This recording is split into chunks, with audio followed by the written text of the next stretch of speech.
war-saxaafadeedkan ka soo baxay xafiiska warbaahinta xisbiga talada haya ee kulmiye ayaa u dhignaa sidan Gudomiyaha Xisbiga talada dalka haya ee kulmiye Mudane Muuse Biixi Cabdi ahna Murashaxa Jagada Madaxweyne Xisbiga oo ku hadlaya magaca guddida fulinta magaca guddida golaha dhexe guud ahaan xubnaha xisbiga iyo taageerayaasha xisbiga talada haya ee kulmiye waxa uu tacsi tiiraanyada u diray qoyskii qaraabadii asxaabtii eheladii goloyaasha qaranka xildhibaanada goloyaasha guurtida iyo wakiilada gaar ahaan mudanayaasha aqalka odayaasha ee golaha guurtida iyo shacabka jamhuuriyadda somaliland geerida ku timi marxuum Sh.Khaliif Sh.Xasan Gudaal oo kamid ahaa xildhibaanada aqalka golaha guurtida ugu muddada dheeraa uu ku geeriyooday caasiamada HARGEYSA 14 bisha saddexaad 2016 kadib xanuun uu muddo u jiifay iyadoo xabaalaha magaalada HARGEYSana aas qaran loogu sameeyay marxuum Sh.Khaliif Sh.Xasan Gudaal oo kamid ahaa odayaasha taariikhda fac weyn ku lahaa dalkan jamhuuriyadda somaliland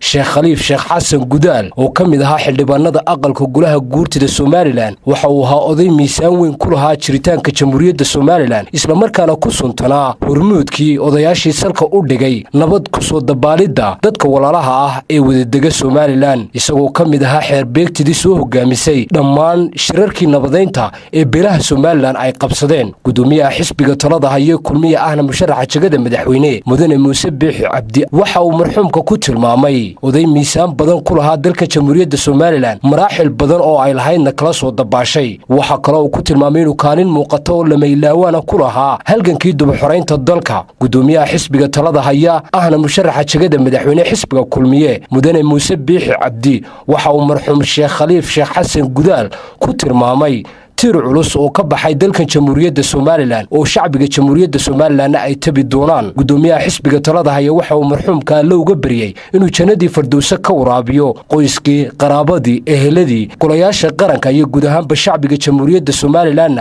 uu samir iyo iimaan saadiqa uu ka siiyo inna lillahi wa inna ilayhi raaji'uun